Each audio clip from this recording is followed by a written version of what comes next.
Hello friends, welcome to youtube.com oblique Dr. Vet channel. I am Dr. P.R. Patel, Professor Head Veterinary Medicine. We have already seen endocrine disease of domestic animal part 1. Here we will see introduction part 2. All veterinarians are requested to see these introductory parts frequently and often and intensively because this will explain how the etiology, pathogenesis produce clinical manifestation and the principles of treatment. So if you understand this introductory part, the individual diseases are very easy to understand.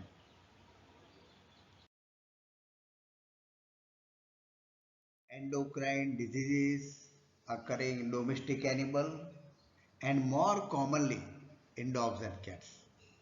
So we focus more on this dog and cats. Previously we have seen pathogenesis, we have seen etiology, we have seen how the clinical manifestations develop. Now practically how it is applied on particular gland. So here the description we have placed in 4 columns. First column, endocrine gland involved, location of disease, primary in the endocrine tissue or secondary, the disease is at other location. The third column, what are the diseases that cause hypofunction of endocrine tissue and diseases that is causing hyperfunction of the endocrine tissue. To understand better way, this classification gives a more idea. Let us say endocrine gland involved adrenal gland. Now here, when there is primary cause, the adrenal endocrine tissues are affected. Hypofunction, primary hypoadrenocorticism, popularly known as Addison's disease in dogs. This is a common disease, important. When there is hyperfunction, functional adrenal tumor is there. Secretion of excessive sex steroids. So here primary either may be hypo or hyper, but the etiology is in the endocrine tissue. The another row, adrenal gland, etiology is at another location, site, pituitary gland. So it causes hypofunction, secondary hypoadrenocorticism, low corticoid hormones, hyperfunction, pituitary dependent, hyperadrenocorticism, important disease in dog, Cushing disease. That is also a very common in dogs. Like this, we will see the diseases in most of the endocrine glands. The 4 columns, endocrine gland involved, location of disease, hypofunction disease, hyperfunction disease. So thyroid gland, if the cause is primary, the problem is in endocrine tissue. It may cause primary hypothyroidism, that is common in dogs. Hyperfunction, hyperthyroidism, that is common in cat. Similarly, if the cause is at another location site, pituitary gland, that also affects the thyroid gland. Thyroid gland is normal. Hypofunction, secondary hypothyroidism, low thyroid stimulating hormone, secondary hyperthyroidism, high thyroid stimulating hormone, that is from the pituitary gland.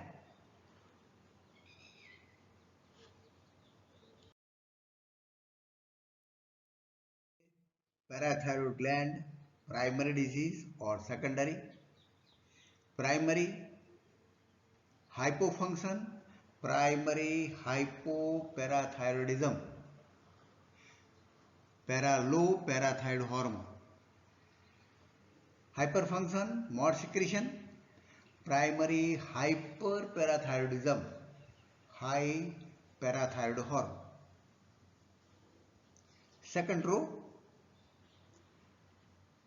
parathyroid endocrine tissue normal, but here the disease at another location, kidney or diet, secondary. But this is generally not observed, hypofunction, but hyperfunction is observed, secondary hyperparathyroidism in dog and cat.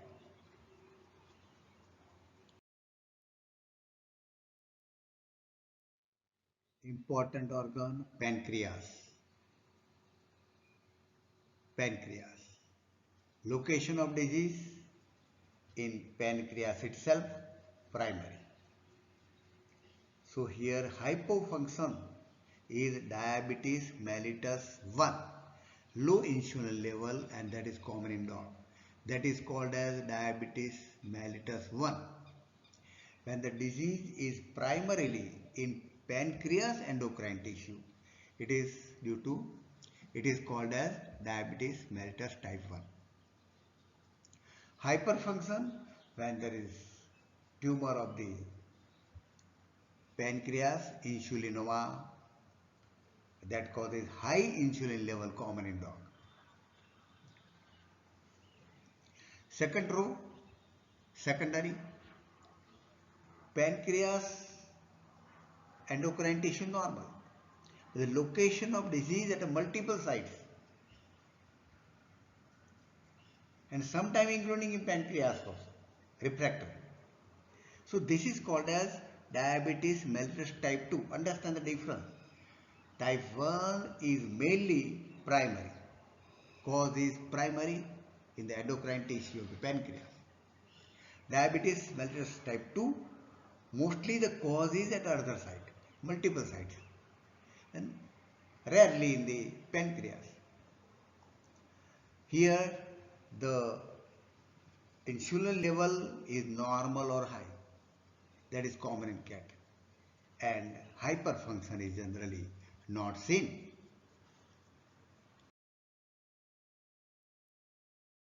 In the etiology, hypo, hyper, primary, secondary, clinical manifested pathogenesis, and many diseases, hypo and hyper. But the most common diseases the clinician should know on endocrine diseases in dogs and cats are listed here. In dog, Cushing disease, hypothyroidism, and diabetes mellitus is very common. In cat, the common endocrine diseases are hyperthyroidism and diabetes mellitus. So clinician has to pay more attention on this. We will study these diseases in detail in subsequent videos. This is the introductory video.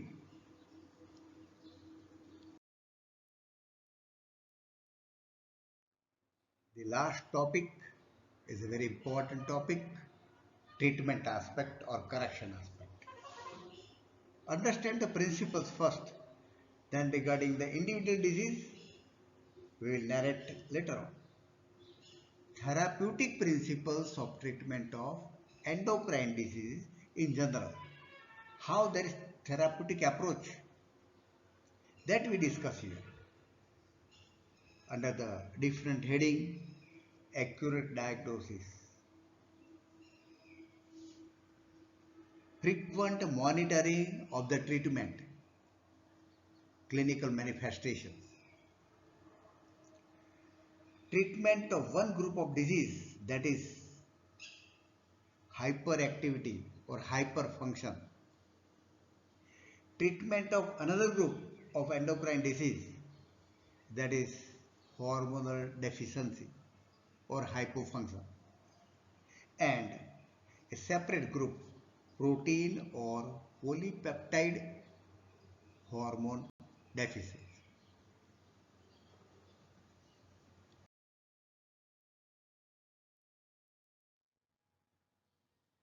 The hormonal diseases are believed that it is difficult to treat, but it is not so. Accurate diagnosis is very essential. If the diagnosis is very accurate, clinician can give successful treatment of the most of the endocrine disease. So accurate diagnosis is very much important. Second, monitoring of therapy. Frequent monitoring is also equally important.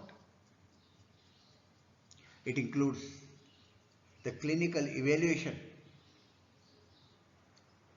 observation of clinical symptoms, assessment of clinical response during the treatment, regular hormonal assay, and biochemical blood monitoring. This accurate diagnosis and monitoring of therapy will be very much helpful not only for the treatment, but it will give longevity to the animal and may cure many endocrine diseases.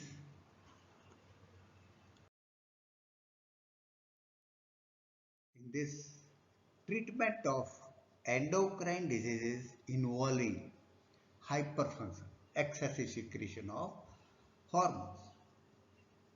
So it depends on the etiology, but the common steps involved for the treatment are surgical removal of the tumor, radiotherapy, medical treatment, introduction of the drug to inhibit secretion of the hormone, and modification in the diet is also helpful.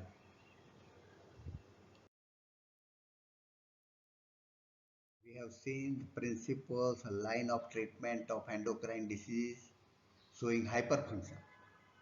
Here, treatment of endocrine disease showing hypofunction or hormonal deficiency means if the secretion of hormone is decreased to a significant level.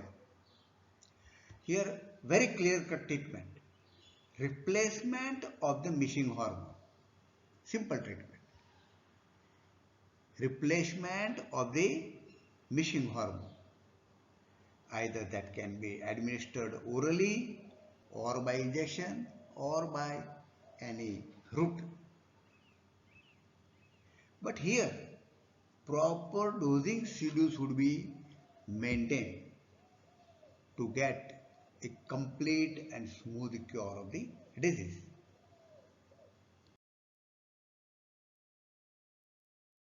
The last group, that is protein or polypeptide hormone deficiency.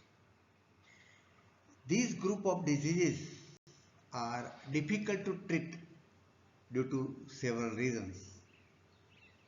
The drug is very costly or the hormone availability is very costly. Sometimes there is lack of availability of the hormone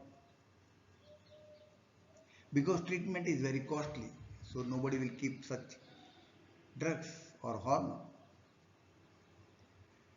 Such group of disease require frequent injection per day.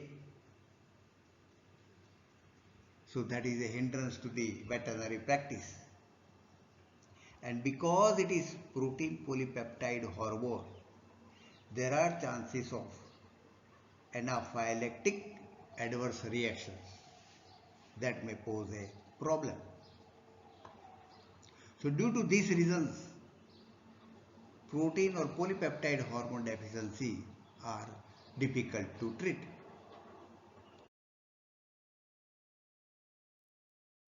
Friends, you have paid attention to this introductory videos. This is very much important to understand the subsequent endocrine diseases. Requested to share this information to veterinary students and veterinary friends. Press like button. Please subscribe this channel to promote the channel. Thank you very much for observing this video.